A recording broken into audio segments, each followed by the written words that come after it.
बचपन से हम स्कूल की किताबों में राष्ट्रपिता महात्मा गांधी के बारे में पढ़ते आए हैं। इसीलिए उनके बारे में सामान्य जानकारी तो हर कोई जानता है, लेकिन गांधी जी से जुड़ी कुछ ऐसी बातें जो हर किसी को नहीं पता है, लेकिन उन्हें जानना भी ज़रूरी है। सो आपको मेरी वीडियो में आज कुछ ऐसा जानने को मिलेगा जो आपने पहले कभी ना ही देखा होगा, ना ही किसी किताब में पढ़ा होगा। So welcome back to my YouTube channel Shweta curiosity by Shweta Mishra. तो आज हम बात करेंगे गांधी जी के ऊपर। तो सत्य और अहिंसा की राह पर चलते हुए अपने कर्तव्यों का पालन करने की सीख गांधी जी को उनकी माँ से मिली थी। इंग्लैंड पढ़ाई के दौरान उन्हें कई बार अपमान सहना पड़ा था, फिर भी वो रास्ते से अडिग रहे। ऐसे ही कई घटनाएं हैं जो प्रेरित करने के साथ ही आश्चर्यचकित भी करती हैं। जानेंगे आप? आइए हम जानते हैं इसके बारे में।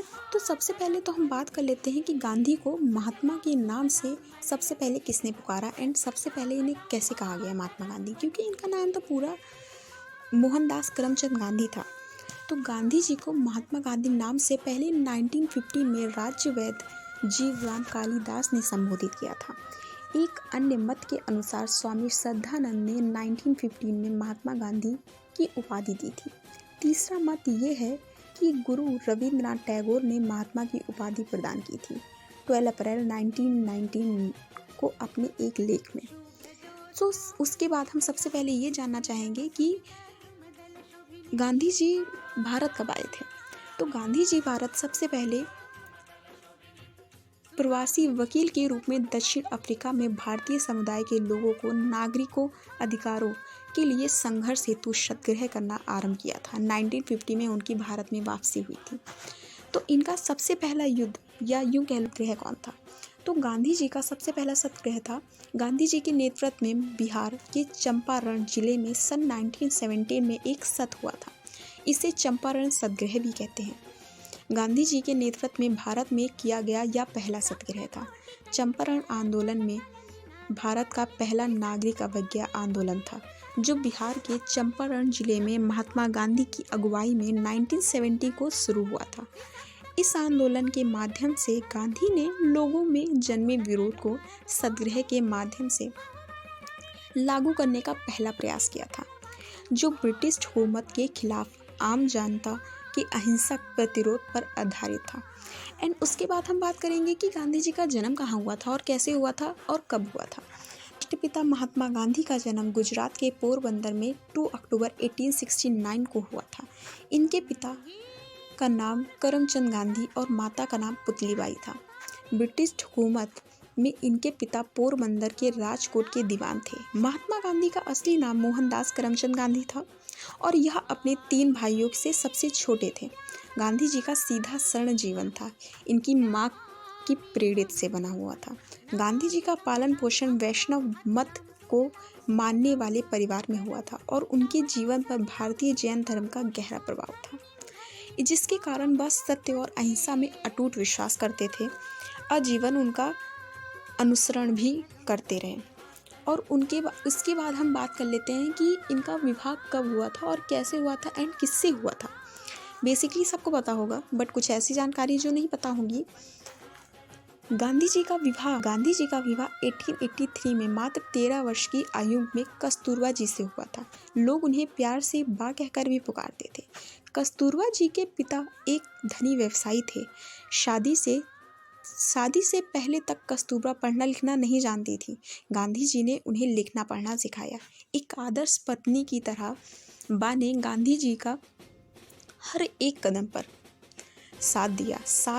1885 में गांधी जी की पहली संतान ने जन्म लिया, लेकिन कुछ समय बाद उनका निधन हो गया। गांधी जी का विवाह मात्र 13 साल की आयु में हुआ था। लेकिन शायद आप ये नहीं जानते होंगे कि गांधी जी की शादी कस्तूरबा जी से हुई थी और कस्तूरबा जी 1 साल बड़ी थी उनसे, और शादी की प्रथाओं को पूरा करने में उन्हें पूरा 1 साल लगा और इसी कारण से वह 1 साल तक स्कूल नहीं जा पाए। और उसके बाद हम ये बात करेंगे कि इनकी शिक्षा और दीक्षा कहाँ हुई थी, इनकी पढ़ाई लिखाई कैसे हुई थी और कहाँ हुई थी। तो गांधी जी की प्रारंभिक शिक्षा पोरबंदर में हुई थी। पोरबंदर उन्होंने मिडिल स्कूल तक की शिक्षा प्राप्त की थी। इसके बाद इनके पिता का राजकोट ट्रांसफ़र हो जाने की वजह से उन्होंने राजकोट से अपनी बची हुई शिक्षा पूरी की। साल 1887 में राजकोट हाई स्कूल से मैट्रिक की परीक्षा पास की और आगे की पढ़ाई के लिए भावनगर से समालदास कॉलेज में प्रवेश प्राप्त किया। लेकिन घर से दूर रहने का गम उन्हें पढ़ाई पर ध्यान केंद्रित नहीं करने दे रहा था, तो वह अस्वस्थ होकर पोरबंदर वापस लौट आए। 4 दिसंबर सन 1888 में इंग्लैंड के लिए रवाना हुए। गांधी जी ने लंदन में वेजिटेरियन सोसाइटी की सदस्यता ग्रहण की और इसकी कार्यकारिणी के सदस्य भी बने।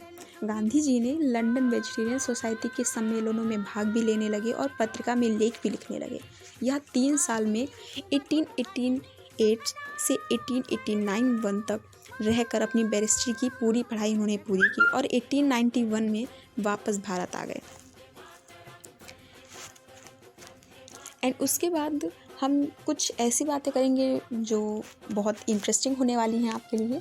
उन्होंने सदैव अहिंसा को महत्व दिया था, लेकिन इसकी शुरुआत कैसे हुई ये बहुत कम लोग जानते हैं। तो गांधी जी ने दक्षिण अफ्रीका प्रवास के 1899 के एग्लो बोएर युद्ध में स्वास्थ्य कर्मी के तौर पर मदद की थी। वहीं उन्होंने जब युद्ध की विभीषिका देखी तो अहिंसा के रास्ते पर चल पड़े।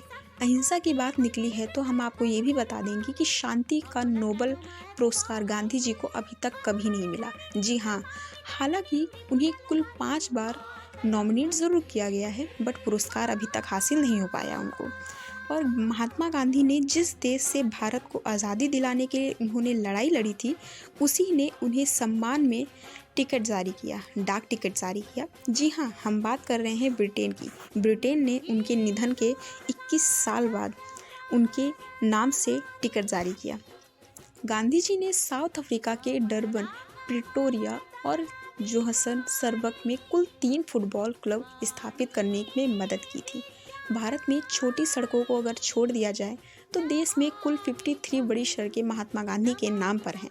सिर्फ देश ही नहीं बल्कि विदेश में भी कुल 48 सड़कों के नाम गांधी जी के नाम पर हैं। गांधी जी के द्वारा किए जाने वाले जो सिविल राइट्स आंदोलन था वह कुल 4 महाद्वीपों के अलावा कुल 12 देशों तक पहुंचा था। एंड दिल्ली के 5-30 जनवरी मार्ग पर महात्मा गांधी ने अपनी ज़िंदगी के अंतिम 144 दिन बिताए थे और इसी जगह 30 जनवरी 1948 को उनकी हत्या कर दी गई थी। लेकिन यातायात के हल्के शोर के बावजूद आज भी यहाँ शांति की भंग नहीं हुई है। और 30 जनवरी 1948 को शाम 5:17 पर नाथूराम गोडसे ने उनके सहयोगी गोपाल दास ने मिलकर बिरला हाउस में गांधी जी को गोली मारकर हत्या कर दी थी। गांधी जी को 3 गोलियां मारी गई थी। अंतिम समय में उनके मुख से हे राम शब्द निकले थे। उनकी मृत्यु के बाद दिल्ली के राजघाट पर उनका समाधि स्थल बनाया गया था। एंड महात्मा गांधी की जब हत्या हुई थी तो उनकी शव यात्रा में कितने लोग शामिल हुए थे इसका अंदाज़ा इसी बात से लगाया जा सकता है कि उनकी शव यात्रा 8 किलोमीटर दूर हुई थी। तो आप खुद ही सोच सकते हो कि कितना लोग इकट्ठा हुआ होगा। सफ़ेद धोती पहनकर गांधी जी पर 3 गोलियां दागी गई, लेकिन उसके आसपास मौजूद लोगों को उस वक्त भी इसका पता नहीं चला कि उन्हें गोली लगी है। जब उनकी धोती पर सफ़ेद धोती पर रेड रंग दिखने लगा तब उन्हें पता चला कि इनको गोली लगी हुई है। अगर आपको वीडियो हमारी पसंद आई हो तो आप ऐसे ही और वीडियोस देखने के लिए आप मेरे चैनल को सब्सक्राइब कर सकते हो and press the bell icon, जिससे कि आपको सारी नोटिफिकेशंस मिलती रहें। एंड आप ज़्यादा से ज़्यादा शेयर कीजिए, लाइक कीजिए एंड ऑफ कोर्स मुझे कमेंट में ज़रूर आप मुझे बताइए कि आपको मेरी वीडियो कैसी लगी और आप कैसी वीडियो देखना चाहते हो। Thank you so much guys. जय हिंद।